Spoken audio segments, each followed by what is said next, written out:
चलिए। Paper one, class 9। आज क्या दिन है? थर्सडे। ओके। यूनिट 3। ठीक है। इंग्लिश में 160, हिंदी में 148। ठीक, हमारा जो टॉपिक है आज का वो है इमोशनल डेवलपमेंट।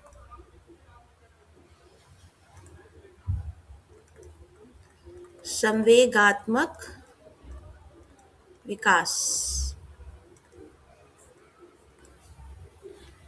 ठीक।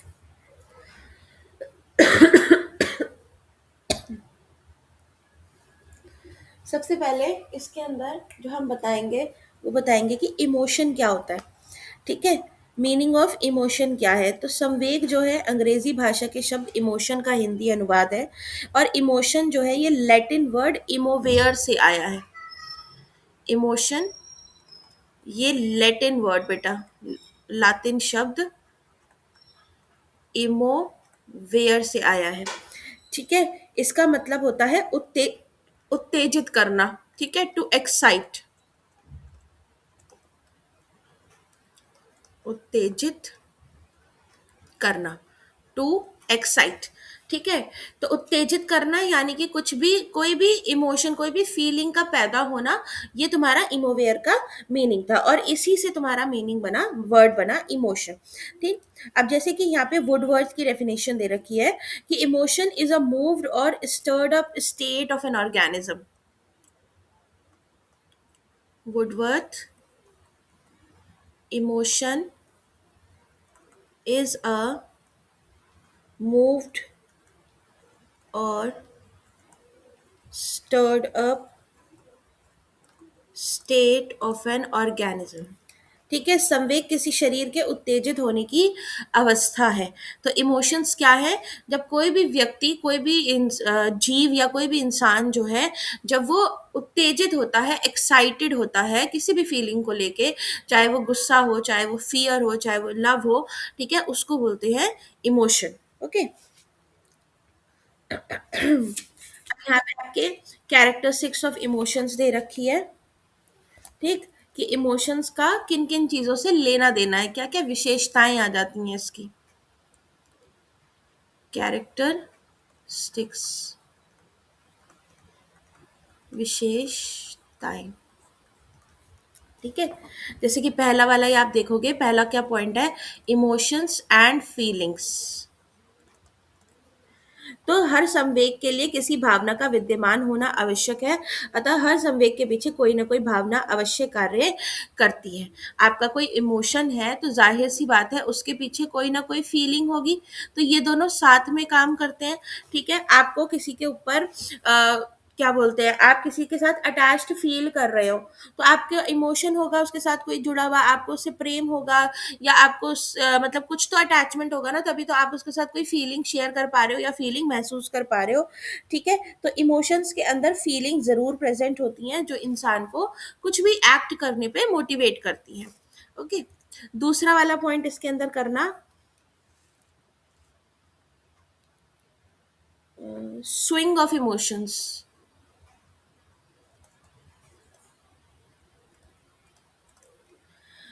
संवेगों का झूला। तो इस प्रकार का संवेग कई अन्य प्रकार के संवेगों को जन्म देता है। जैसे कि बहुत ज्यादा आपको किसी से मोहब्बत हो गई है, प्यार हो गया है, तो लव के साथ साथ आपका फियर और एंगर जो है, दो अलग अलग इमोशन, तीन अलग अलग इमोशन जो है ये एक साथ आते हैं। तो इमोशन जो होता है, एक इमोशन अलग अलग इमोशनों को जन्म देता है। ठीक है। जैसे परीक्षा में किसी पेपर में कम अंक प्राप्त होने पे अध्यापक के प्रति क्रोध आ रहा है ना, मार्क्स कम आए हैं, मार्क्स कम आए हैं, टीचर पे गुस्सा आ रहा है, पेरेंट्स से डर लग रहा है। ठीक है, पेरेंट्स से डर लग रहा है और दोस्तों से एम्बैरेसमेंट हो रही है। तो एक ही सिचुएशन में अलग अलग फीलिंग्स हो रही हैं आपको। ठीक है। तो ये कहते हैं इमोशंस का स्विंग। हमारे इमोशंस में बदलाव आता रहता है सिचुएशन के हिसाब से। ओके। इसके बाद इमोशंस एंड स्टिमुलाई।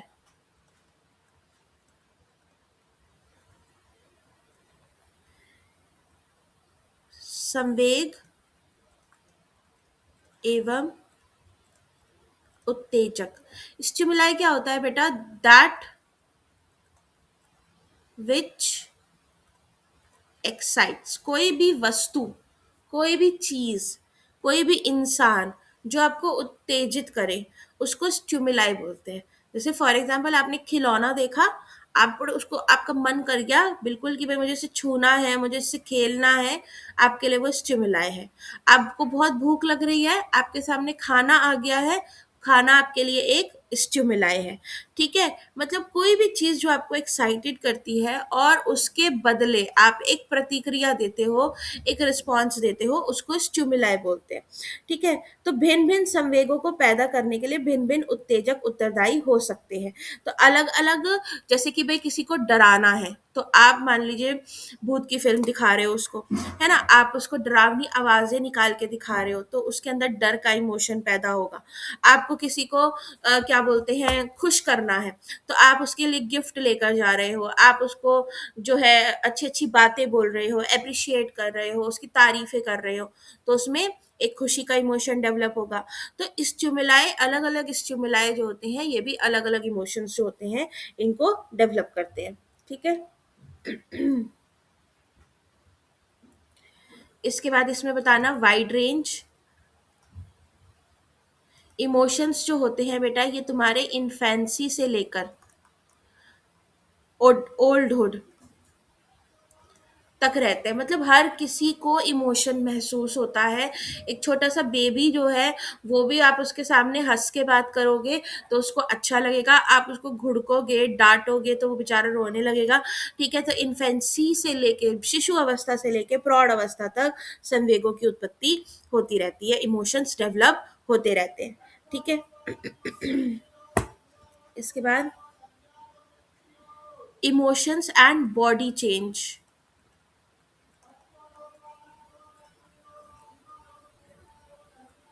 देखो, आप सबने महसूस किया होगा, जब हम बहुत उदास रहते हैं, जो बंदा कोई डिप्रेस्ड रह रहा है बहुत ज़्यादा, है ना, तो उसकी बॉडी जो होती है उसमें भी अलग अलग परिवर्तन आने लग जाते हैं। जैसे कि स्ट्रेस की वजह से उसके बाल झड़ने लग जाएंगे, है ना, स्किन पे पिंपल्स आने लग जाएंगे, वजन बढ़ने लग जाएगा या वजन बहुत ज़्यादा घटने लग जाएगा। मतलब एक तरीके से फिट नहीं रहता वो बंदा, जब उसके इमोशंस, वो दिल से खुश नहीं होता।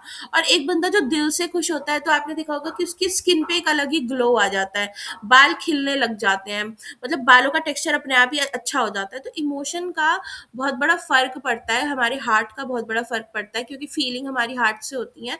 ठीक है, तो बहुत बड़ा फर्क पड़ता है इस चीज का, कि इमोशंस जो है वो किस तरीके के इमोशंस में मैं इन्वॉल्व हूँ, एंगेज्ड हूँ। ठीक है, अगर मैं बहुत खुश हूँ, मैं हैप्पी हूँ, मैं एक्साइटेड हूँ, सेटिस्फाइड हूँ, तो मेरे चेहरे पे ग्लो होगा। ठीक है, मेरे बाल नहीं झड़ रहे होंगे, मेरी बॉडी फिट रहेगी, मेरा खुद मन करेगा कि मैं एक्सरसाइज करूं, मैं योगा करूं, मैं लोगों से मिलूं जुलूं, तो मेरे अलग अलग प्रकार के विकास भी होंगे। और वहीं अगर मैं डिप्रेस्ड हूँ, मैं अपनी लाइफ को लेके बिल्कुल नेगेटिव हो रखी हूँ, तो मेरे बॉडी में भी वो चेंजेस आने शुरू हो जाते हैं, मैं बीमार रहने लगूंगी बहुत ज्यादा।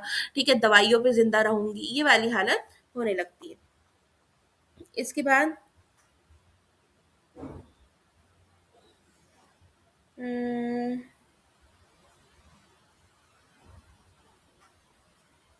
एक्सटर्नल एंड इंटरनल कॉज, एक ये पॉइंट डालना।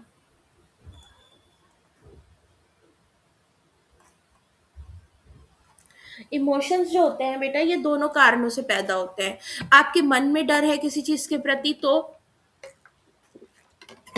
या बाहरी किसी वस्तु से, जैसे कि लड़कियां, देखा है मैंने, ज्यादातर छिपकली अगर देख लेती हैं तो उस कमरे में नहीं जाती, तो ये एक एक्सटर्नल कॉज है। ठीक है, और इंटरनल कॉज क्या है, कि आपको जो है किसी के सामने बात करने से डर लग रहा है। ठीक, कि आपको अपनी बात रखने से डर लग रहा है, या आप जो है अंदर से ही आपके एक भय है कि अगर मैंने यहाँ पे कुछ बोला तो मेरी बेइज्जती हो जाएगी, या मुझे एम्बैरसमेंट फील होगी। तो एक्सटर्नल और इंटरनल कॉज दोनों से इमोशंस जो है ये व्यक्त होते हैं, डेवलप होते हैं।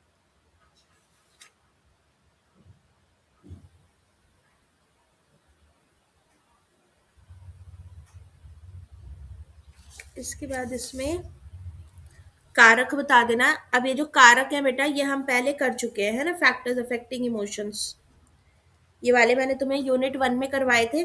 तो यूनिट 1 से आप फैक्टर्स करोगे इसके। मैंने सारे उनके फैक्टर्स करवाए थे आपको, वहीं से करना है इसको। इसके बाद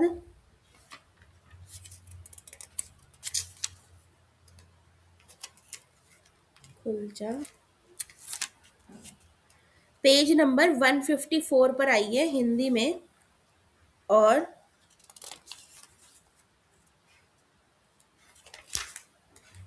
पेज नंबर 164 पे इंग्लिश में, 154 एंड 164।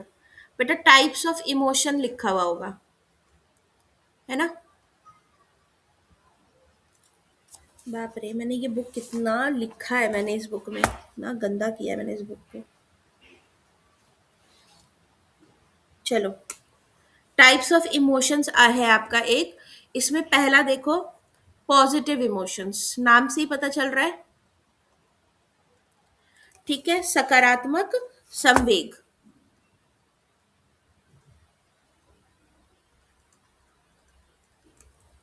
सकारात्मक संवेग वो होते हैं जो they which are good for an individual और सोसाइटी। ठीक है, आपके ऐसे इमोशंस बेटा जो समाज के लिए अच्छे हों, या आपके लिए या किसी इंडिविजुअल के लिए अच्छे हों। ठीक है, आपके जिन इमोशन से सामने वाले का भला हो, उन्हें खुशी हो, मतलब उन्हें कोई नुकसान ना हो, ठीक है, वो हमारे पॉजिटिव इमोशंस होते हैं बेटा, जैसे कि लव। ठीक है, ये भी दो तरीके के होते हैं, गुड इमोशंस और बैड इमोशंस। ठीक है, इसमें भी अच्छे संवेग और बुरे संवेग आ जाते हैं, लेकिन सकारात्मक संवेग अच्छे हों या बुरे, इनका निर्णय संवेगों की विशेषताओं या परिस्थितियों को ध्यान में रखकर ही किया जा सकता है। मतलब अगर आप एक अच्छी परिस्थिति में हैं तो आप एक गुड इमोशन शो करेंगे, ठीक है, आप एक खराब परिस्थिति में हैं तो आप एक बुरा इमोशन शो करेंगे, लेकिन ये होते पॉजिटिव इमोशंस है, मतलब इनसे किसी का नुकसान नहीं होता सामने वाले का। ठीक है, अब मान लीजिए भाई मेरे 1000 रुपए खो गए, तो वो इमोशन जो मेरे अंदर पैदा हो रहा होगा वो बैड इमोशन होगा, बट उससे किसी का नुकसान तो नहीं हो रहा ना, राइट। तो ये पॉजिटिव इमोशन में आते हैं। इसके बाद नेगेटिव इमोशन, नकारात्मक संवेग। ठीक है, ये इमोशंस वो होते हैं जो बेटा दूसरों के लिए अच्छे नहीं होते। जैसे आप बहुत ज़्यादा गुस्सा कर रहे हो और गुस्से में आप चीज़ें तोड़ फोड़ दे रहे हो, ठीक है, नॉट गुड फॉर सोसाइटी और for individual, but this is wrong to conclude that negative emotion are always bad and positive emotion are always good. हाँ, ये नहीं कह सकते कि ये हमेशा अच्छे होंगे और ये हमेशा बुरे होंगे, बट नेगेटिव इमोशन में ज़्यादातर ऐसा होता है जो सामने वाले के लिए या सोसाइटी के लिए अच्छे नहीं होते हैं।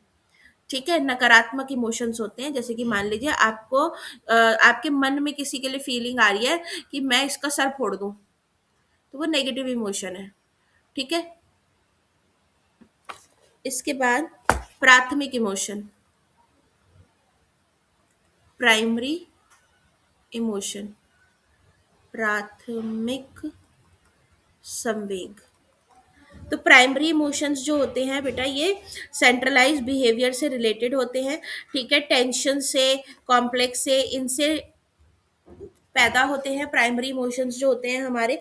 ठीक है, केंद्रित व्यवहार से जुड़े होते हैं। प्राथमिक संवेग तनाव, कुंठा, प्रेरकों से भंग होने के परिणाम स्वरूप पैदा होते हैं। तो जब आपको टेंशन होता है तो जो आपका इमोशन पैदा होता है उसको प्राइमरी इमोशन कहते हैं, और इसको शांत कराना हमारी जिम्मेदारी है, बच्चों में तनाव को दूर करना जिम्मेदारी है हमारी। ठीक है, चौथा आता है आपका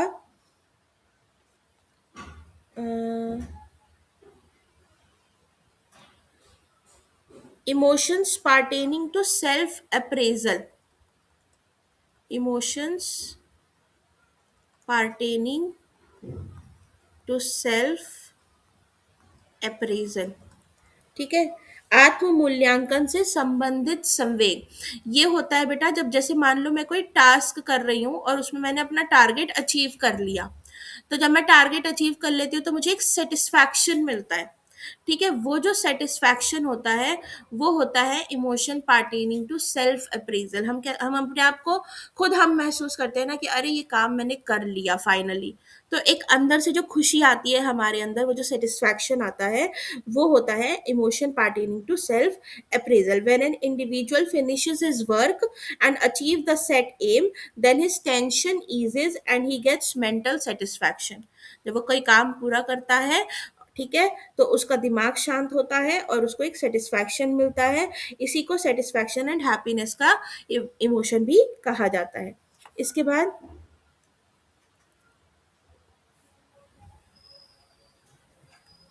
emotion pertaining to other person, दूसरे व्यक्तियों से संबंधित संवेग। तो दूसरे व्यक्तियों से संबंधित संवेग कैसे होते हैं बेटा? जैसे किसी से प्यार हो गया है, लव, इमोशन ऑफ लव। तो इसमें there is an emotional behaviour for another person, these emotions are intense like parents love for the child. अब प्रेम जो है ये एक इंटेंस इमोशन है, राइट? प्रेम में हम किसी के लिए कुछ भी करने को तैयार हो जाते हैं, प्रेम में हम किसी के लिए मतलब चोट खाने को भी तैयार हो जाते हैं, तो ये एक इंटेंस इमोशन होता है। तो जब किसी और के प्रति हमें इमोशन डेवलप होता है, उसको बोलते हैं emotion pertaining to other person, जो कि इंटेंस होता है, ठीक है, जटिल होता है। अब आपने इसमें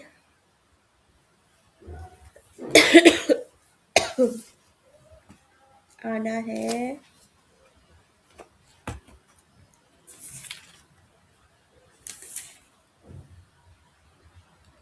अ,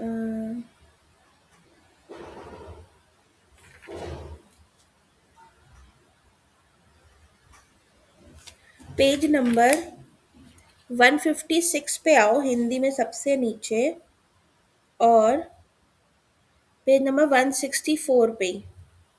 बेटा किशोर अवस्था में emotional development, emotional development in adolescence,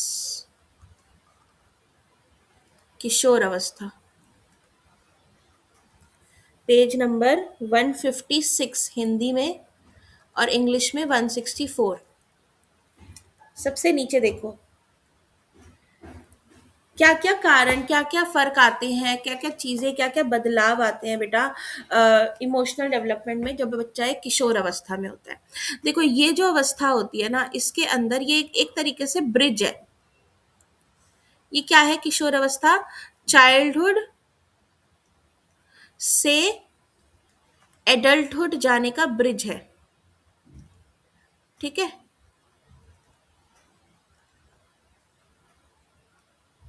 adolescence, क्योंकि एडोलेसेंस में ना तो मैं बच्चा रह गई, ना मैं बड़ी हुई हूँ, मैं बीच में हूँ, ठीक है। ना तो मैं बचपने में आ रही हूँ कि मेरी गलतियां माफ हो जाएंगी, ना मैं बड़े में आ रही हूँ कि मैं अपने फैसले खुद ले सकती हूँ। तो ये एक पुल होता है, एक ब्रिज है, जो मुझे बचपने से मेरे को बड़े होने तक लेके जाता है, एक रास्ता है, ठीक है।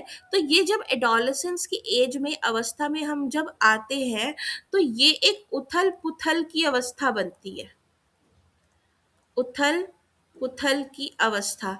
क्योंकि ना तो मैं बच्चा हूं और ना मैं बड़ी हूं, ठीक है, ना मेरी गलतियां माफ हो रही हैं, ना मेरे को अपने फैसले लेने दिया जा रहा है।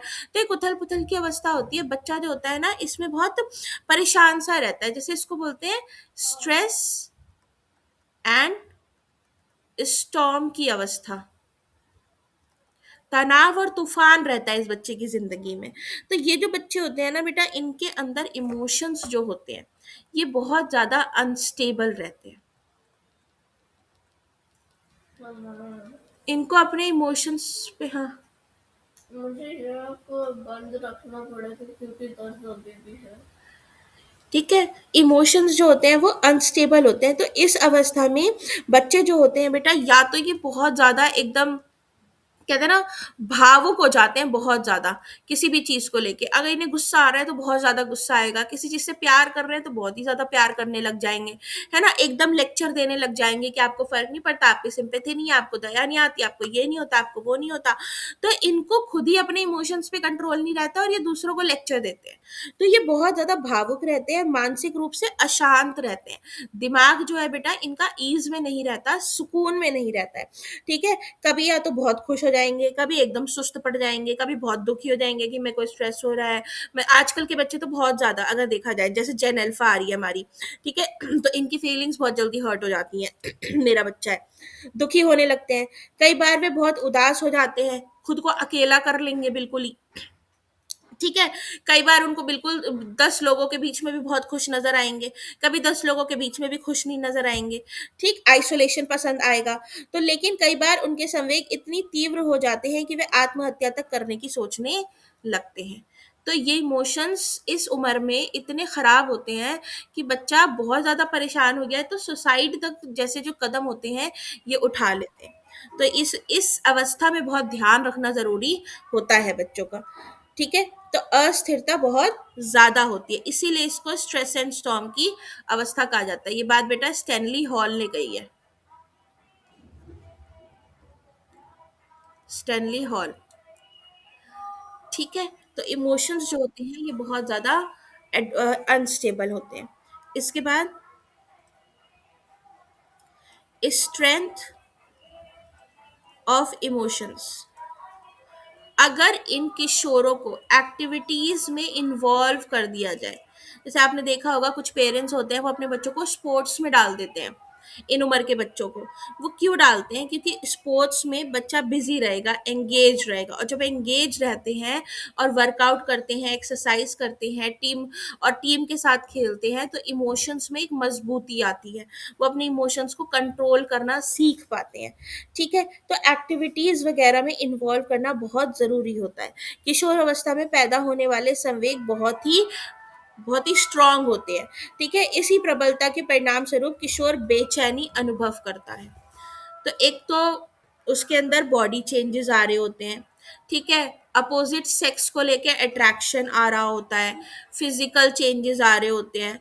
तो वो ऑलरेडी इतना परेशान होता है ये बच्चा जो होता है, इसके लिए इसके इमोशन को मजबूत करना बहुत जरूरी है। जैसे यदि कोई किशोर किसी से प्रेम करता है तो एकदम चरम सीमा तक करेगा कि अगर तू मेरी नहीं हुई तो मैं हाथ काट लूंगा, नस काट लूंगा, ये कर लूंगा, वो कर लूंगा। इसी प्रकार यदि वह किसी पर क्रोधित होता है तो इतना क्रोधित होगा कि एकदम मारने पे उतारू हो जाएगा। तो इमोशंस बहुत स्ट्रांग होते हैं इस टाइम पे, उनको सही दिशा दिखाना बहुत जरूरी हो जाता है। ठीक है, फिर इसमें लिखना आप डेवलपमेंट ऑफ सेक्सुअल फीलिंग्स। अब ये जो बच्चे होते हैं बेटा ये ऑपोजिट सेक्स के प्रति अट्रैक्ट होना शुरू हो जाते हैं। ठीक है, सेक्सुअल फीलिंग्स इनके अंदर डेवलप होनी शुरू हो जाती है क्योंकि इनके रिप्रोडक्टिव ऑर्गन्स जो हैं वो बनने शुरू हो जाते हैं, वो डेवलप हो जाते हैं। तो इस अवस्था में किशोर और किशोरियों में कामुकता जो होती है, सेक्स का जो इमोशन होता है वो पैदा होने लगता है। ठीक है, किशोर अपोजिट सेक्स में इंटरेस्ट लेने लगते हैं। किशोर युवक किशोर युवती की ओर आकर्षित होगा, लड़का लड़की की तरफ आकर्षित होगा, लड़की लड़के की तरफ अट्रैक्ट होती है। लड़का लड़की एक दूसरे की ओर अट्रैक्ट करने की कोशिश करते हैं। ठीक है, वे दर्पण के आगे खड़े होकर खुद के व्यक्तित्व पे नजर डालते रहते हैं, मिरर देखते रहेंगे, मैं अच्छी तो लग रही हूँ, मैं अच्छा तो लग रहा हूँ, ठीक है, मेरे बाल सही हैं, मेरे कपड़े सही हैं, मैं बाहर निकलूंगा वो मुझे देखेगी। ठीक है, इस तरीके की फीलिंग्स बहुत डेवलप होती हैं इस एज में। ठीक, इसके बाद इसमें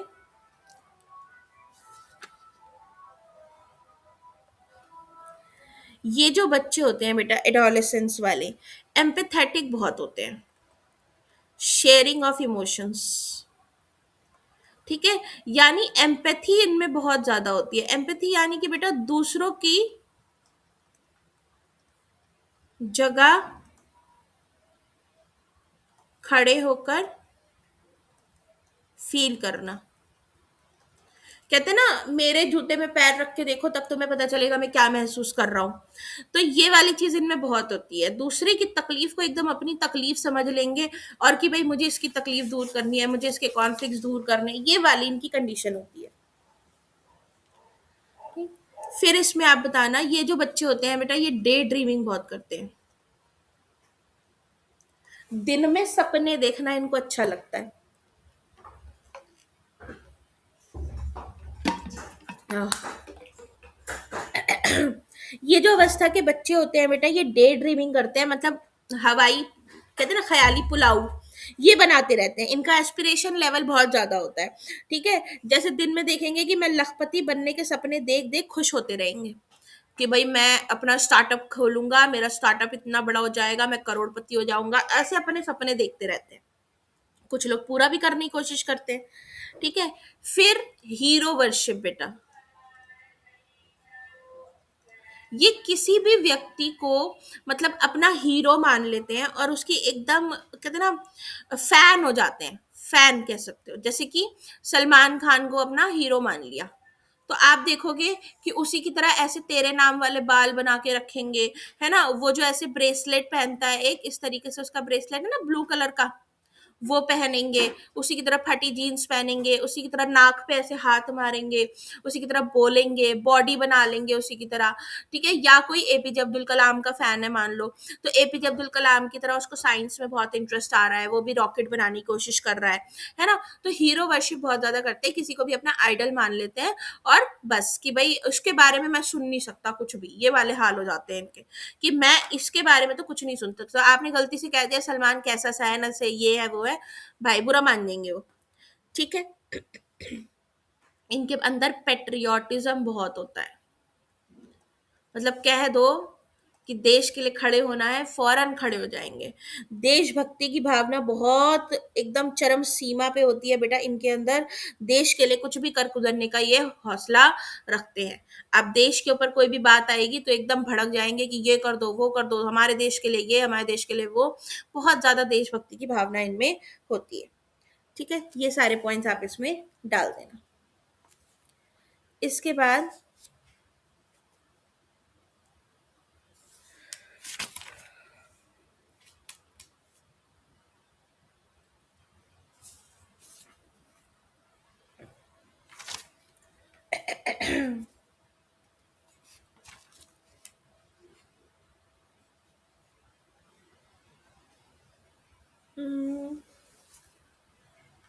रोल ऑफ टीचर में बेटा आप लोग अपने से बना के लिख देना, जैसे आपकी बुक में पॉइंट दे रखे हैं कि टीचर जो है पेरेंट्स के साथ कोऑपरेट करके बच्चे के इमोशंस को समझे, बच्चों को अपॉर्चुनिटीज दे कि वो अपने इमोशन एक्सप्रेस करे।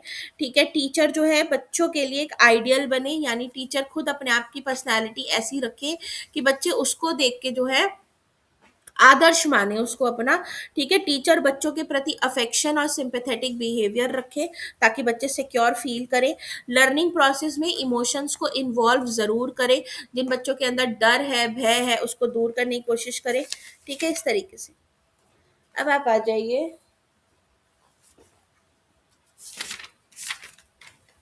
पेज नंबर 166 पर,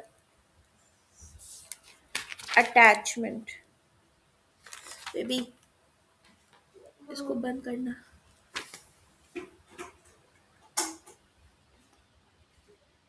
अटैचमेंट, बॉल्बी और एम्सवर्थ का अटैचमेंट का कहाँ गया। हम्म,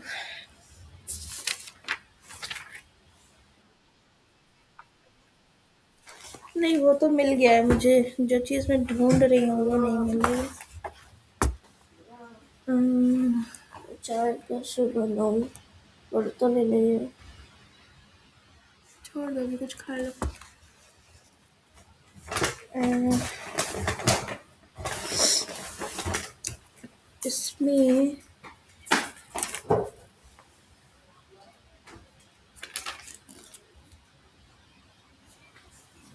डिटैचमेंट का टॉपिक था, कहाँ गया।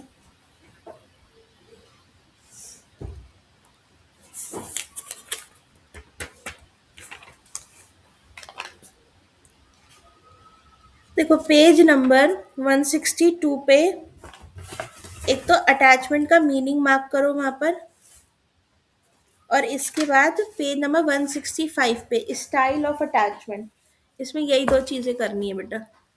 ठीक है, इंग्लिश वाले बच्चे 166 पे मीनिंग ऑफ अटैचमेंट मार्क करो, और पेज नंबर 169 पे स्टाइल ऑफ अटैचमेंट। अब इंग्लिश की बुक में ढंग से दे नहीं रखा, ठीक है, तो मैं इसको हिंदी में से बताऊंगी।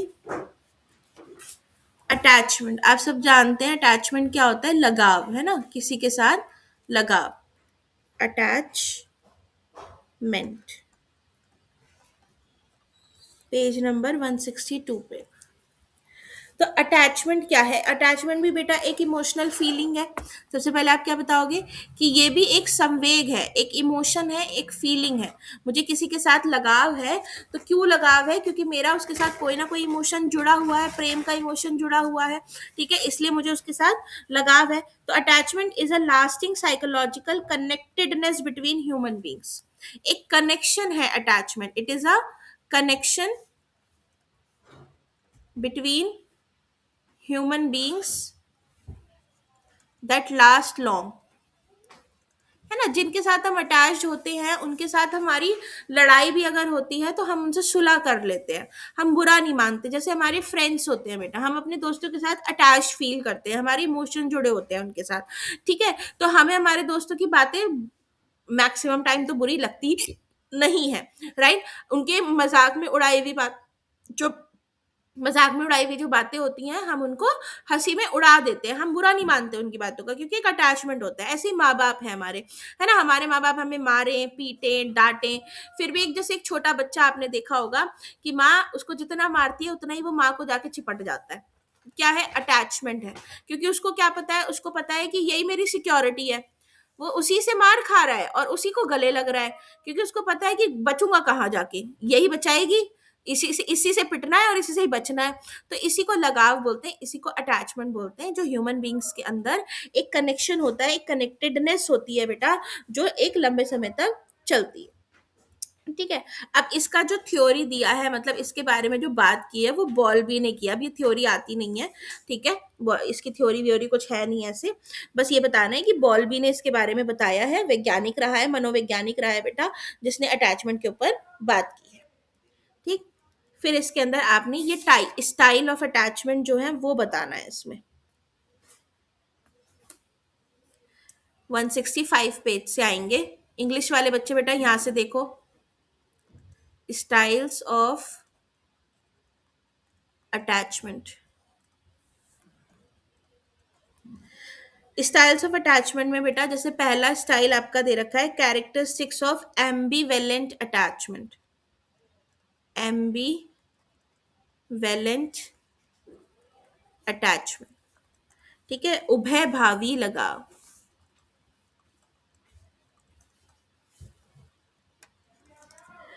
तो बालक माता पिता के छोड़कर जाने पे अत्यधिक दुखी हो जाता है। लगाव की ऐसी शैली बहुत ही असामान्य होती है।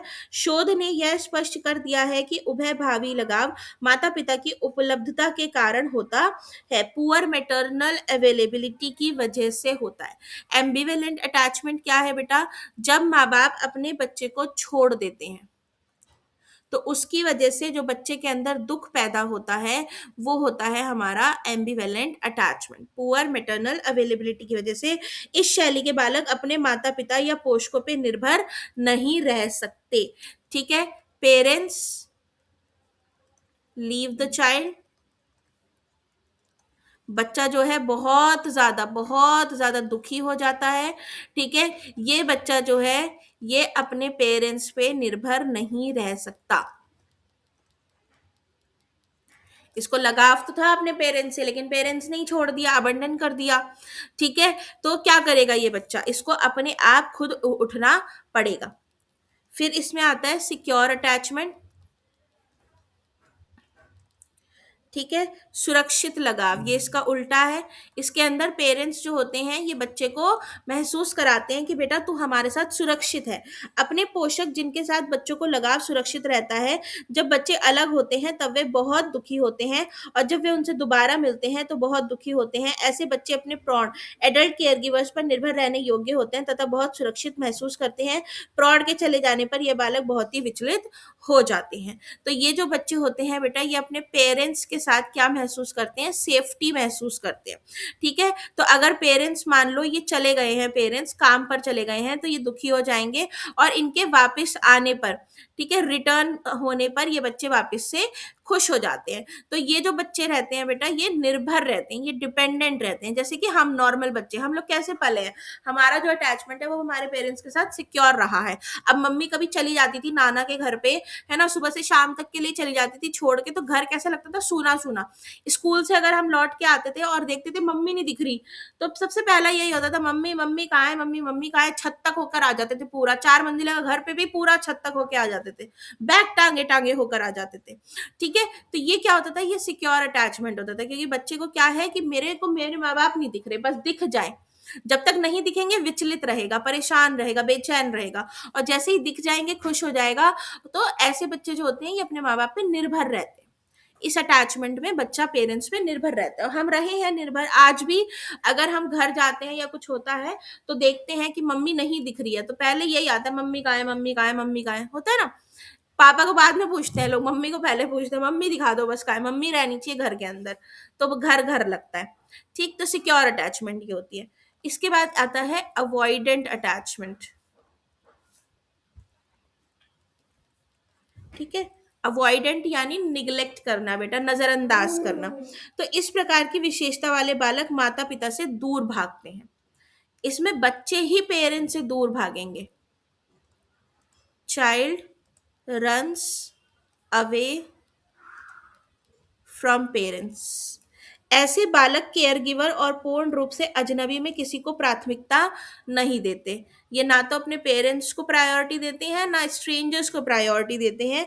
इस प्रकार की लगाव शैली गालियों का परिणाम हो सकती है, पोषकों का अवहेलनापूर्ण रवैया उत्तरदायी हो सकता है। अब पेरेंट्स जो है मान लीजिए अथॉरिटेरियन है, अथॉरिटेरियन वाले मैंने आपको बताए थे स्ट्रिक्ट पेरेंट्स हैं बहुत ज्यादा। ठीक है। ये पेरेंट्स जो है बच्चे को मारते हैं, पीटते हैं, गाली गलौज करते हैं, तो ऐसे पेरेंट्स से बच्चा दूर भागता है ना। अवॉइडेंट अटैचमेंट आ जाती है कि मैं घर में ना रहूं, मैं घर से निकल जाऊं, दोस्तों के साथ ज्यादा टाइम स्पेंड करूं, पेरेंट्स से बात ना करूं। ये वाली अटैचमेंट होती है, मतलब रहेगा तो पेरेंट्स के साथ ही, लेकिन वो जो होता है ना, एक लगाव नहीं आता उसको अपने माँ बाप से। ठीक है।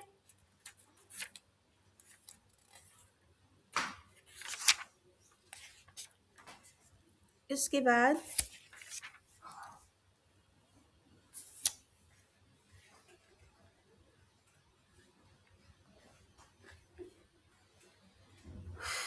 पर्सनालिटी, पर्सनालिटी का टॉपिक आएगा। 168 पर आओ बेटा, हिंदी में 174 पर आओ इंग्लिश में। इसमें एक डेफिनेशन है एलपोर्ट की।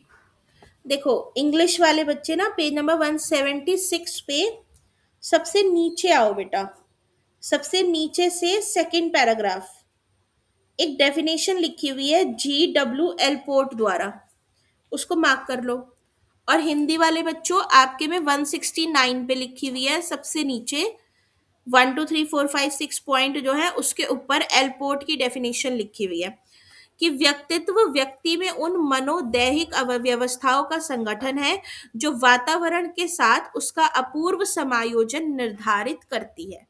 Personality is the dynamic organization within individual of those psychophysical system that determine his unique adjustment to his environment.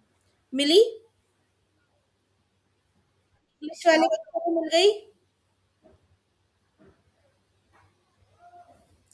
Personality is the dynamic organization within the individual of those psychophysical system that determine his characteristic behavior and thought. GW Elport 1960 one, personality. ठीक है, तो इसमें एक तो आपने GW port की definition लिखनी है बेटा, जो दे रखी है आपको, पेज नंबर 169 हिंदी में और पेज नंबर 176 इंग्लिश में। ठीक है। अब पर्सनालिटी होती क्या है बेटा? पर्सनालिटी किसी भी व्यक्ति के जो हम, जैसे मैंने आपको देखा, ठीक है, मैं दूर खड़े आपको देख रही हूँ, आपके हाव भाव, आपके बोलने का तरीका, आपके कपड़े पहनने का ढंग, आपकी चाल ढाल, ठीक है, जिससे मुझे एक आइडिया मिल रहा है कि आप किस तरह के व्यक्ति होंगे, आप किस तरह समाज में, संसार में या वातावरण में खुद को एडजस्ट कर रहे हैं। ये चीजें मैं ऑब्जर्व कर रही हूँ। तो ये जो मैं आप में देख रही हूँ, ये क्या देख रही हूँ? आपके व्यक्तित्व को, आपकी पर्सनालिटी को। ठीक है। तो व्यक्तित्व या पर्सनालिटी एक डायनामिक ऑर्गेनाइजेशन है। हम अपनी पर्सनालिटी को चेंज कर सकते हैं बेटा, ऐसा नहीं है कि एक फिक्स्ड चीज है। ठीक है, आप अपने व्यक्तित्व को बदल सकते हो, डायनामिक है, एक इंडिविजुअल के अंदर से आता है। ठीक है, और एक यूनिक एडजस्टमेंट दिखाता है। हर बंदे की अपनी एक यूनिक पर्सनालिटी होती है। ठीक है, कि मैं अपने एनवायरनमेंट के साथ किस तरीके से एडजस्ट करती हूँ, ये शो करता है पर्सनालिटी। ठीक है। अब ये जो वर्ड है पर्सनालिटी, ये लैटिन वर्ड परसोना, इससे आया है बेटा। ठीक है, परसोना का मतलब होता है मुखौटा, मास्क या नकली चेहरा। ठीक है, अब आप अंदर से कैसे हैं वो तो हमें नहीं पता, लेकिन बाहर से आप हमें जैसा दिखा रहे हैं हम वैसा ही मानेंगे आपको। फॉर एग्जाम्पल, इसका एक सही उदाहरण क्या है? घर में आप कैसे रहते हो? लोअर टी शर्ट डाला हुआ है ना, बाल कंगा हुए हैं नहीं हुए हैं, मुंह धुला है नहीं हुआ है, सोफे पे लेट के खा रहे हैं, बेड पे पड़े हुए खा रहे हैं। लेकिन कहीं बाहर निकलोगे तो प्रॉपर ड्रेसअप होगे, कंघा अच्छे से करोगे, है ना, आप सामने वाले से बात बहुत तमीज से करोगे। घर में क्या है, ए मम्मी, क्या मम्मी, ऐसे करते रहते हैं। और बाहर निकलेंगे तो प्रॉपरली बात करेंगे, कहीं जा रहे हैं तो बहुत तमीज से, बकायदा चम्मच से चावल खाएंगे, घर में हाथों से खाया जा रहा है। ठीक है, तो ये पर्सनालिटी क्या है? एक मुखौटा, इसको हम मुखौटा भी कह सकते हैं। कुछ लोग घर में भी वैसे ही होते हैं जैसे बाहर होते हैं, कुछ लोग, मोस्टली लोग, कुछ नहीं, मोस्टली लोग घर में अलग होते हैं, बाहर अलग होते हैं। ठीक है, तो पर्सनालिटी एक मुखौटा भी है, एक मास्क भी है। इसलिए परसोना वर्ड से पर्सनालिटी शब्द जो है आया है। तो व्यक्तित्व में शारीरिक रचना आ जाती है बेटा आपकी, आपने अपना फिजिक कैसा बनाया हुआ है, ठीक है, आपका रंग रूप कैसा है, कॉम्प्लेक्शन वगैरह, और आपके अटायर, आपने किस तरीके के कपड़े पहने हैं, आपकी लैंग्वेज भी आ जाती है इसके अंदर, आप कैसी भाषा बोलते हैं। तो बाहरी गुणों द्वारा प्रभावित करने वाला व्यक्ति ही सबसे अधिक प्रभावशाली माना जाता है। अब ये सारे क्या है बेटा? ये एक्सटर्नल फीचर्स हैं आपके, एक्सटर्नल फीचर जो दूसरा व्यक्ति देख सकता है, बाहरी गुण है। ठीक है, और बाहरी गुण ही इफेक्टिव होना जरूरी है। पहला जो इंप्रेशन पड़ता है वो तो एक्सटर्नल फीचर से ही पड़ता है ना। ठीक है, एक व्यक्ति बिल्कुल फिट है ना, प्रॉपर फिगर है उसका, अच्छे कपड़े पहने हुए हैं, मेकअप अच्छा है, बिल्कुल स्टाइल, बोली अच्छी है, लोगों से अच्छे से बात कर रहा है, तो आपका मन करेगा उससे बात करने का। एक व्यक्ति है, शर्ट के कॉलर के 4 बटन खुले हुए हैं, है ना, ढंग से कपड़े भी प्रेस नहीं है, बाल भी नहीं बने हुए हैं, अबे ओए करके बात कर रहा है, ऐसे व्यक्ति से बात करने का मन नहीं करेगा। तो ये पर्सनालिटी के अंदर आपने सारी जो भी बातें अभी तक मैंने इतनी सारी बोली हैं, ये सब आप ऐसे ही लिखना अपने शब्दों में। ठीक है, इसके बाद पेज नंबर 170 पे कैरेक्टरिस्टिक है बेटा, पर्सनालिटी की विशेषताएं, और 177 इंग्लिश में।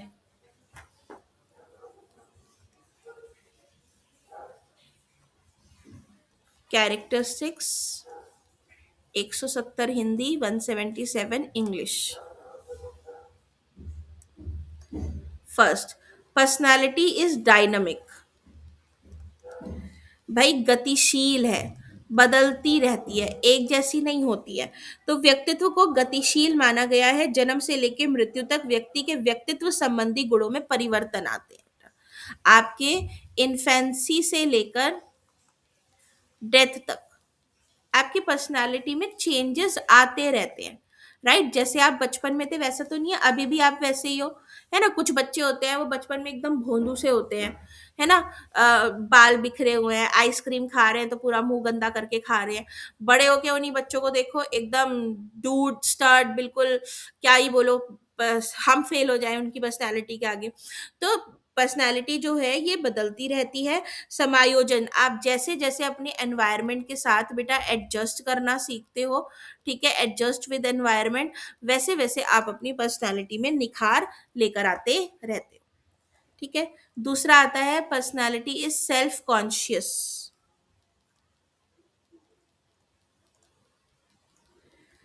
आत्मचेतना,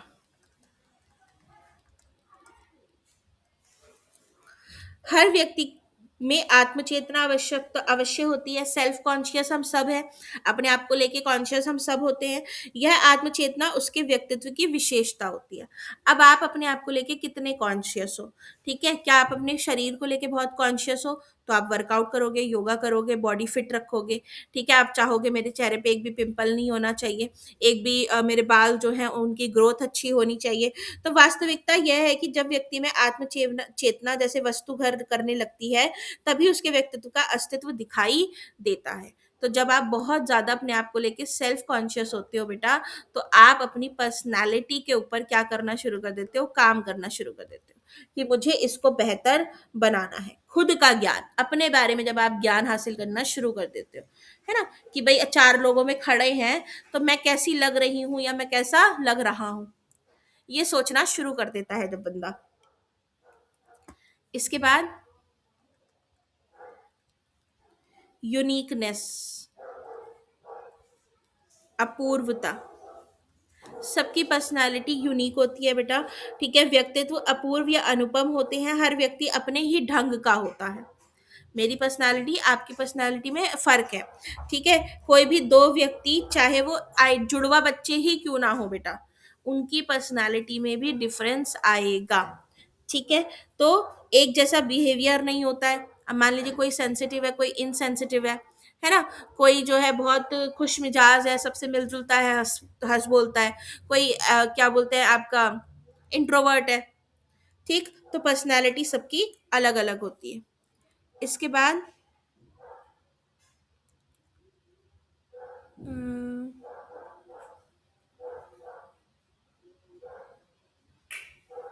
इसमें आपने बताना है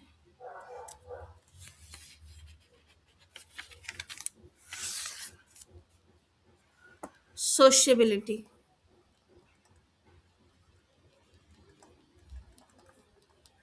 सामाजिकता। इसमें आपने बेटा इंट्रोवर्ट और एक्सट्रोवर्ट के बारे में बता देना है। ठीक है, कि कुछ लोग जो होते हैं वो एक्सट्रोवर्ट होते हैं, उनकी पर्सनालिटी ऐसी होती है कि वो किसी के साथ भी घुल मिल जाते हैं, बहुत जल्दी दोस्ती कर लेते हैं। कुछ इंट्रोवर्ट होते हैं जिन्हें समय लगता है किसी के साथ घुलने मिलने में। ठीक है, उनकी पर्सनालिटी होती है कि उनको आइसोलेशन पसंद होता है। इसके बाद इसमें आप बताना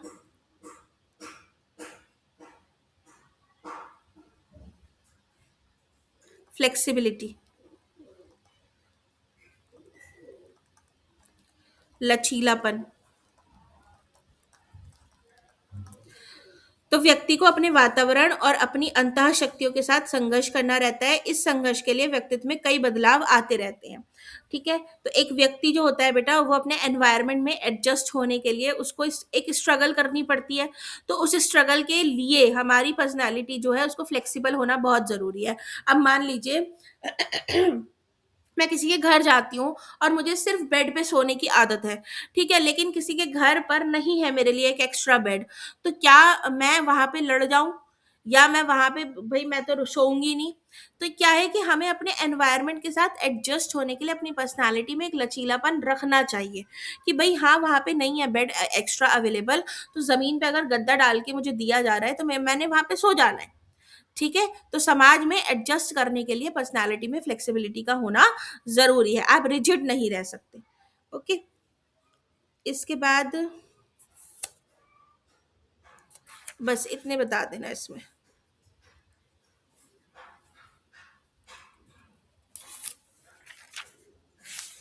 फिर कारक आ जाते हैं बेटा, फैक्टर्स, पर्सनालिटी को इफेक्ट करने वाले कारक।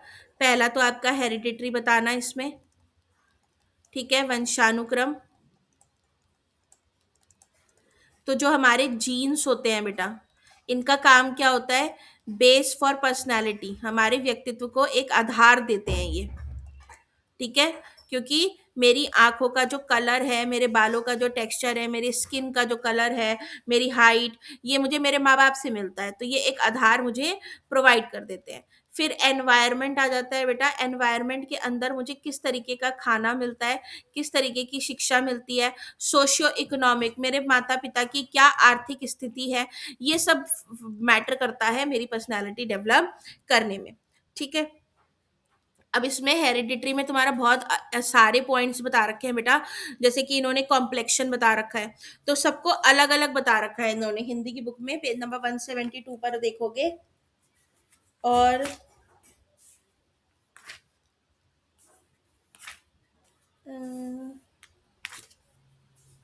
इंग्लिश की बुक में पेज नंबर 184 पे आ जाओ,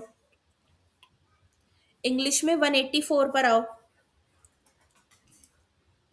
तो देखो हेरिडिटरी में बहुत सारे पॉइंट्स बता रखे हैं बेटा, वो सारे अलग अलग बता सकते हो आप, जैसे कि कॉम्प्लेक्शन, ठीक है, रंग रूप हो गया, हाइट वेट हो गई। अब यहाँ पे आप समाज की बात कर देना, जैसे व्यक्ति का रंग रूप उसके व्यक्तित्व में योगदान देता है।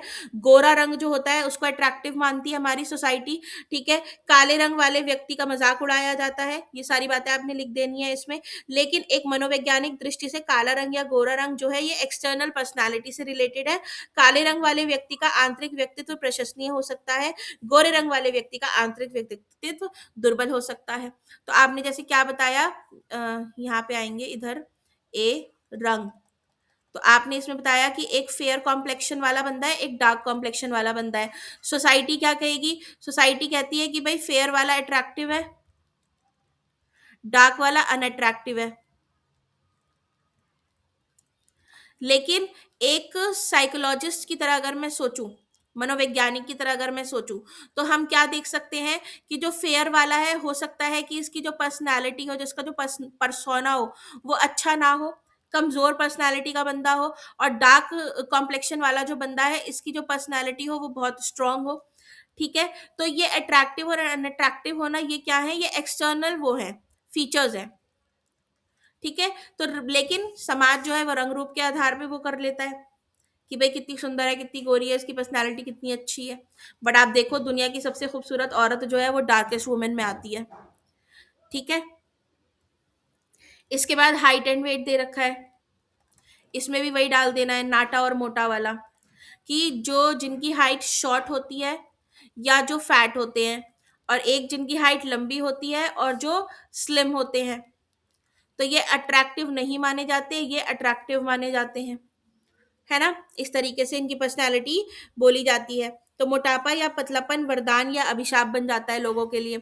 जो मोटे होते हैं उनके लिए अभिशाप बन जाता है, जो बहुत पतले होते हैं उनको भी बोल देते हैं कि हैंगर में टंगी हुई है, इस तरीके से बोल देंगे, है ना। बहुत मोटों को बोल देंगे, छोटे लोग हैं तो उनको नाटा बोना ऐसे बोल देंगे, बहुत लंबा है तो उसको खंबा बोल देंगे कि तू तो पिलर है।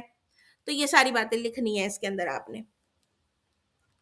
फिर फिजिकल हेल्थ, तो स्वास्थ्य अच्छे व्यक्ति की जड़ है। अगर आपका स्वास्थ्य ही सही नहीं है, हर वक्त बीमार रहते हो, तो पर्सनैलिटी तो गई तेल लेने, ठीक। फिर इसके बाद सेक्स, लिंग, लड़का या लड़की होना। हमारा जो समाज है, भारतीय समाज जो है, इसमें लिंग का बड़ा प्रभाव पड़ता है। लड़कियों के व्यक्तित्व के विकास की और कोई विशेष ध्यान नहीं दिया जाता, है ना। लड़कियां जो है उनकी पर्सनैलिटी पे कोई फोकस नहीं किया जाता, लड़कों की पर्सनैलिटी पे ज्यादा फोकस किया जाता है, ठीक। लड़कियों पे पाबंदियां लगा दी जाएंगी जन्म से ही, लड़कों पे कोई पाबंदी नहीं है, कुछ भी पहनो कुछ भी करो, ठीक है। बस इतने बता देना इसमें। इसके बाद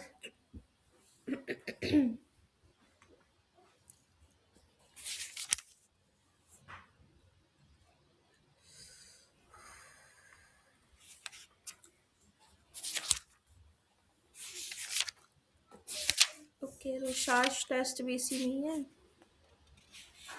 फ्रूइड की थ्योरी भी इसी में ही है, एरिक्सन भी इसी में ही है, बाप रे सारा ही इसी में ही है। चलो पेज नंबर 174 पर आओ। असेसमेंट ऑफ पर्सनालिटी, किसी की पर्सनालिटी का आकलन करना है बेटा, कैसे करोगे, है ना। इसमें पेज नंबर 190 इंग्लिश मीडियम और 174 हिंदी मीडियम।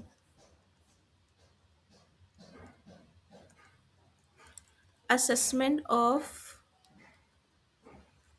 पर्सनालिटी, आकलन करना है व्यक्तित्व का। किस तरीके से आकलन किया जाएगा, अब जैसे तीन मेथड दे रखे हैं, सब्जेक्टिव, ऑब्जेक्टिव और प्रोजेक्टिव। ठीक है, सब्जेक्टिव मेथड में देखो क्या क्या दे रखा है। पहला आपका सब्जेक्टिव मेथड, व्यक्तिनिष्ठ विधि, व्यक्तिनिष्ठ विधि। देखो सब्जेक्टिव का मतलब अगर मैं आपको बोलूं तो सब्जेक्टिव का मतलब होता है बेटा जिसमें पर्सनल फीलिंग्स हो, छोड़ दो, जिसमें पर्सनल फीलिंग्स हो। ठीक है, नहीं ये गर्म है मुझे अच्छा लग रहा है ना, जिसमें पर्सनल फीलिंग्स हो। ठीक है, जैसे कि फॉर एग्जांपल पर्सनल फीलिंग या पर्सनल ओपिनियन आप कह सकते हो एक तरीके से। ठीक है, तो यह विधि अंतर्दर्शन सिद्धांत पे आधारित है, व्यक्ति अपने स्वयं के बारे में सूचना प्रदान करता है। तो सब्जेक्टिव मेथड क्या है, पर्सनल ओपिनियन। ठीक है, इंडिविजुअल जो है ये खुद के बारे में ही इन्फो बताएगा, इंफॉर्मेशन देता है इसके अंदर। तो व्यक्ति द्वारा दी गई सूचनाओं के आधार पे उसके व्यक्तित्व संबंधी निष्कर्ष निकाले जाते हैं, और जो भी ये जानकारी हमें देता है उसके आधार पे बेटा हम कंक्लूजन्स निकालते हैं, निष्कर्ष निकालते हैं कि ये व्यक्ति किस प्रकार का इंसान होगा। जैसे मैंने आपसे बोला कि मुझे सुबह जल्दी उठना पसंद नहीं है, मुझे बहुत खाना पसंद है, मुझे घर के काम करना बिल्कुल पसंद नहीं है, मुझसे टीचिंग करवा लो जितनी करवानी है, घर के बाहर के काम करवा लो जितने करवाने हैं, बस किचन में मत जाने दो मुझे, ये मेरी पर्सनालिटी है। ठीक है, तो आप मेरे बारे में एक निष्कर्ष निकालोगे, कोई व्यक्ति निकालेगा अरे ये बड़ी बेकार लड़की है, बताओ खाना नहीं बनाना पसंद करती, लड़कियों के खाना बनाना नहीं पसंद करती, घर के काम नहीं पसंद करती, अरे वो तो बड़ी चालाक लड़की है, उसको तो बस घर से बाहर निकाल दो, घर के बाहर के काम करवा दो, उससे सामान लाना है दुकान से, स्कूल जाना है या टीचिंग करानी। तो आप मेरे इंफॉर्मेशन के आधार पे आपने मेरी पर्सनैलिटी के बारे में जो निष्कर्ष निकाला वो सब्जेक्टिव मेथड कहलाएगा। आई बात समझ, क्लियर है। ठीक है, अब इसमें तरीके आते हैं, जैसे कि बेटा एक हो गया ऑटोबायोग्राफी, है ना। ऑटोबायोग्राफी का मतलब आप सबको पता होगा कि मैंने अपने ही ऊपर अपनी कहानी लिख दी, आत्मकथा। आत्मकथा क्या होती है, when person writes about his life himself. एक होती है बायोग्राफी, बायोग्राफी होती है कोई और व्यक्ति लिख रहा है, ऑटोबायोग्राफी होती है कि मैं खुद लिख रही हूं अपने बारे में। ठीक है, जैसे संजू मूवी है तो संजू मूवी बायोग्राफी है क्योंकि वो किसी एक वो थी जर्नलिस्ट थी जिसने लिखी है। ऑटोबायोग्राफी जो मैंने खुद लिखी, आत्मकथा।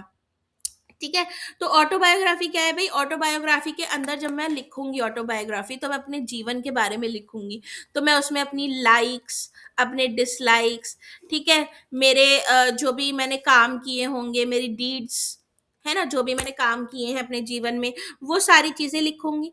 ठीक है, ऑटोबायोग्राफी के अंदर तो मेरी ऑटोबायोग्राफी पढ़कर आपको मेरे बारे में इंफॉर्मेशन मिलेगी और मेरी इंफॉर्मेशन से आप एक निष्कर्ष निकाल सकते हो। लेकिन अब इसके फायदे और नुकसान भी है बेटा ऑटोबायोग्राफी के। जैसे कि इसके फायदे क्या है ऑटोबायोग्राफी का, कि इस विधि में समय और धन की बचत हो जाती है भाई, टाइम और मनी दोनों बच जाएगा। मैं किसी और व्यक्ति को अपॉइंट करूं मेरे बारे में लिखने के बजाय मैं खुद ही लिख दूं, तो मेरा भी और दूसरे व्यक्ति का टाइम और मनी दोनों बच रहा है। ठीक है, इस विधि द्वारा बालक के बारे में वो सूचनाएं मिलती हैं जो किसी और तरह से नहीं मिलती। ठीक है, इसमें जो इन्फो मिलेगी वो, मान लीजिए कुछ ऐसे राज हैं जो मैंने किसी को नहीं बता रखे पर मैंने अपनी ऑटोबायोग्राफी में लिखे हैं। ठीक है, तो info that no one knows, वो जानकारी मिल सकती है लोगों को। अध्यापक को अधिक मेहनत नहीं करनी पड़ती। ठीक है, टीचर का जो काम है वो क्या है, इजी हो जाता है, क्योंकि बच्चा खुद ही लिख रहा है अपने बारे में। बट इसके डीमेरिट भी हैं बेटा, नुकसान भी हैं। ठीक है, क्योंकि ऑटोबायोग्राफी यूजुअली फॉल्स, झूठी होती है बेटा। एक व्यक्ति के लिए अपनी तारीफ लिखना आसान होता है, लेकिन ये लिखना कि मैंने अपने जीवन में कौन कौन से कांड किए हैं, ये मुश्किल होता है। राइट, मैं मान लीजिए आत्मकथा लिख रही हूँ, तो मैं उसमें लिखूंगी कि मैं भाई फर्स्ट आती थी, मैं टॉप करती थी, मैं पढ़ाई में अच्छी थी, मेरे को ये अचीवमेंट है, वो अचीवमेंट है। लेकिन मैं क्या क्या कांड करके बैठी हूँ अपने जीवन में, शायद वो लिखने में मेरे को झिझक होगी, हेजिटेशन होगी। तो आत्मकथाओं में झूठ होता है, गॉसिप होता है, गप्पों से भी भरी होती है बेटा ये। ठीक है, बहुत सी बातें इसमें बेकार होती हैं, महत्वहीन होती हैं। ठीक है, मतलब पर्पस लेस होती हैं, कोई मतलब नहीं होता है ऐसी बातों का। ठीक है, अपनी क्वालिटीज जो होंगी उनको मैं एग्जैजरेट करूंगी इसमें, बहुत बढ़ा चढ़ा कर लिखना। ठीक है, और अपनी जो गलत बातें होंगी उनको मैं छुपा लूंगी, ये भी हो सकता है। तो इसलिए ऑटोबायोग्राफी के मेरिट और डिमेरिट दोनों हैं। ठीक है, फिर इसमें आप दूसरा तरीका बताना सब्जेक्टिव में, इंटरव्यू मेथड।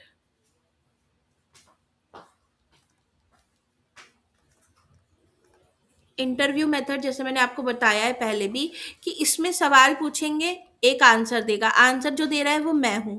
ठीक है, तो मैं अपने बारे में जानकारी दे रही हूँ, तो उसके आधार पे भी आप मुझे मेरे ऊपर जो है कंक्लूजन निकाल सकते हो।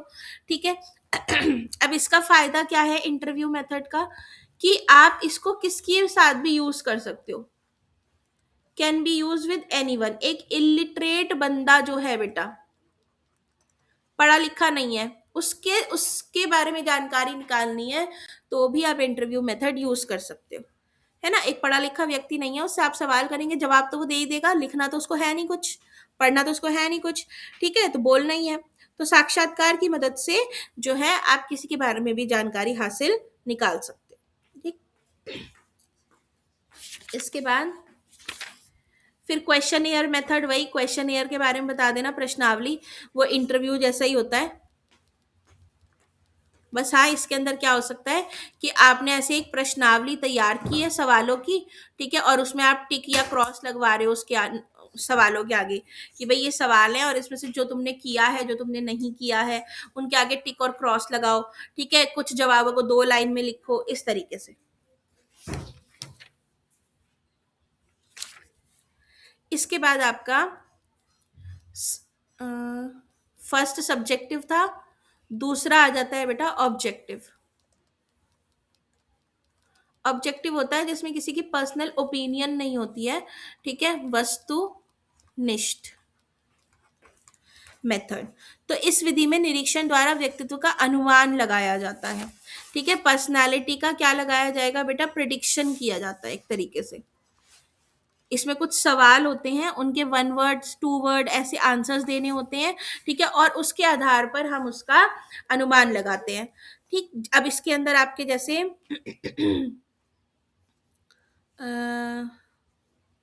ऑब्जेक्टिव मेथड में पहला दे रखा है ऑब्जर्वेशन मेथड। ऑब्जर्वेशन मेथड मैंने आपको पढ़ा रखा है नेचुरलिस्टिक ऑब्जर्वेशन में। ठीक है, तो इसमें क्या है कि बच्चे का बिहेवियर निकल कर आता है, वो बता देना है आपने। दूसरा इसमें है सिचुएशनल टेस्ट। आपने कोई परिस्थिति दी है बेटा, कोई कॉन्टेक्स्ट दिया है बच्चे को, है ना, और उसके आधार पे आप टेस्ट ले रहे हो उसका, तो पता चलेगा कि ये जो बच्चा है इस परिस्थिति में कैसे सोचता है, how he thinks in that particular situation. है ना, आपने एक परिस्थिति दे दी है कि भाई मान लीजिए आप जो है ट्रेन से जा रहे हैं, और आपने देखा कि ट्रेन में एक बच्चा अकेले रो रहा है, उस वो खो गया है, आप क्या करेंगे। तो कॉन्टेक्स्ट के हिसाब से टेस्ट, तो वहां पे आपकी पर्सनैलिटी समझ आएगी कि आप किस तरह से सोचते हैं, क्या आपका व्यवहार है। ठीक है, इसके बाद इसमें एक तीसरा आ जाता है रेटिंग स्केल। इसको ए करो, इसको बी करो, इसको सी करो। रेटिंग स्केल क्या होता है बेटा? जैसे आप जोमेटो और स्विगी वालों को रेटिंग देते हो, बिल्कुल वैसे ही बनता है ये रेटिंग स्केल, इस तरीके से। ठीक है, यहाँ पे हम ट्रेड्स लिख देते हैं। जैसे मान लीजिए मैंने लिख दिया ऑनेस्टी, ठीक है, और मैं यहाँ पे कुछ नंबर दे दूंगी, है ना। बिल्कुल भी ऑनेस्ट नहीं है। 1 क्या है? बिल्कुल ऑनेस्ट नहीं है। 5 क्या है? बहुत ऑनेस्ट है। 3, हाँ थोड़ा ऑनेस्ट है, थोड़ा ऑनेस्ट नहीं है। तो मैंने मान लो 4 दे दिए। तो 4 नंबर इस हिसाब से दे दिए कि भाई साधारण ईमानदार है ना।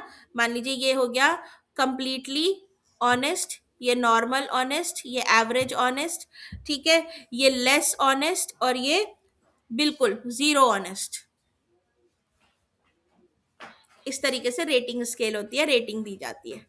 इसके बाद क्या, वर्क नहीं करेगा ऐसे। छोड़ दो ना, बस जाने दो। ठीक है, इसमें 3 ये बता देना।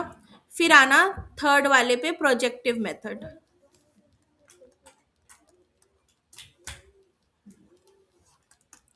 प्रोजेक्टिव मेथड जो होते हैं बेटा, ये अलग अलग प्रकार के मेथड होते हैं। इसमें कुछ टेस्ट होते हैं, ठीक है, अलग अलग टाइप के टेस्ट होते हैं जिनके बारे में आप आगे पढ़ोगे। उन टेस्ट से बच्चे का जो माइंड है बेटा, इसको रीड किया जाता है। मतलब ये देखा जाता है कि ये बच्चे के दिमाग में क्या चल रहा है ना। जैसे कि आपके यहाँ पे कुछ नाम दे रखे हैं, पेज नंबर 177 पे देखो, हिंदी में और इंग्लिश में।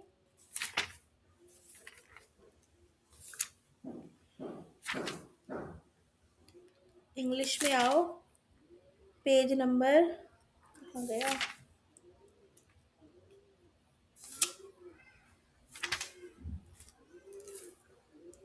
इंग्लिश में पेज नंबर 202 पर देखो, टाइप्स ऑफ प्रोजेक्टिव मेथड में Rorschach ink blot text, thematic apperception test, children perception test, woods word association test, sentence completion test, psychodrama, play technique, free association, feature of handwriting. ये कुछ test होते हैं जिनके जरिए से बच्चे का माइंड रीड किया जाता है। अब जैसे कि एक टेस्ट है Rorschach ink blot test, Rorschach का स्याही का धब्बा परीक्षण। अब क्या होगा, इसके अंदर बेटा ऐसे कागज लिया है ना, इंक लेंगे और उस इंक से इसके ऊपर ऐसे ब्लॉट्स गिरा देंगे, इंक को गिराएंगे इसके ऊपर। ठीक है, जब इसके ऊपर इंक गिराएंगे और वो इंक फैलेगी, तो वो इंक जो है कोई ना कोई शेप बनाएगी। ठीक है, जैसे मैं दिखा देती हूँ आपको।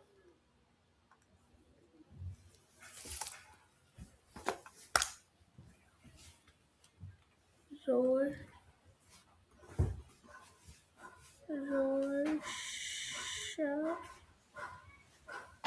Ink blot test.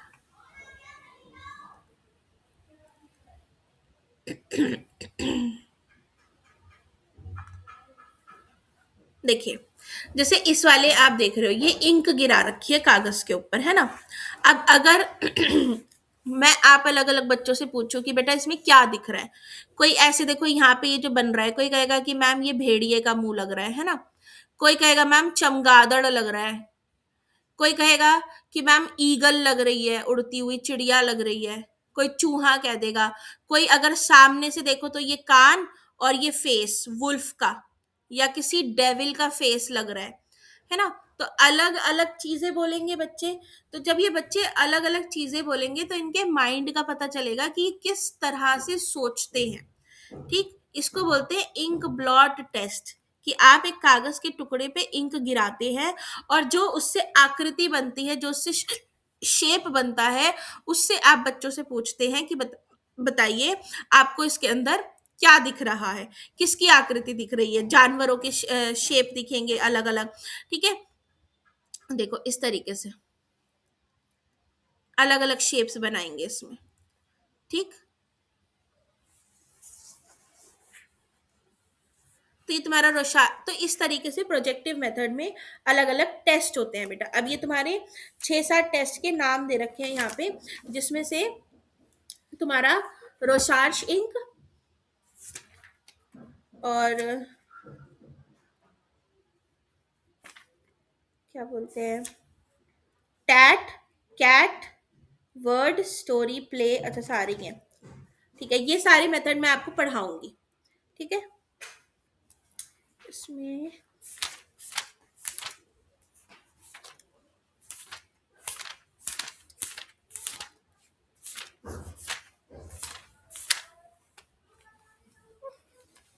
छोड़ दो ना, मत करिए।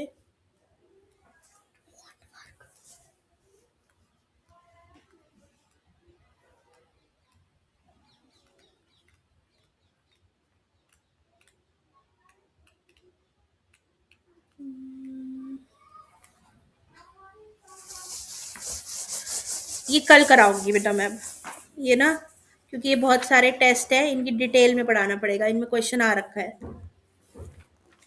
प्रोजेक्टिव मेथड के उस पे क्वेश्चन आ रखा है। रोशार्श थोड़ा सा डिटेल में बताना पड़ेगा, रोशार्श, टैट और कैट, बाकी तो छोटे हैं। और फ्रूइड की थ्योरी और एरिक्सन की, कल इस यूनिट को खत्म करेंगे हम। कल क्या है, फ्राइडे। हाँ, कल ये यूनिट खत्म हो जाएगी, फिर यूनिट 4 स्टार्ट करेंगे। यूनिट 4 बड़ी है आपकी, इम्पोर्टेंट भी है, टाइप्स ऑफ चिल्ड्रन है इसमें। दिसंबर में खत्म कर दूंगी मैं आपकी ये वाली बुक। ठीक है, दिसंबर में खत्म हो जाएगी ये वाली। मैंने नहीं, हाँ बेटा, JBT first year paper 1 class 8।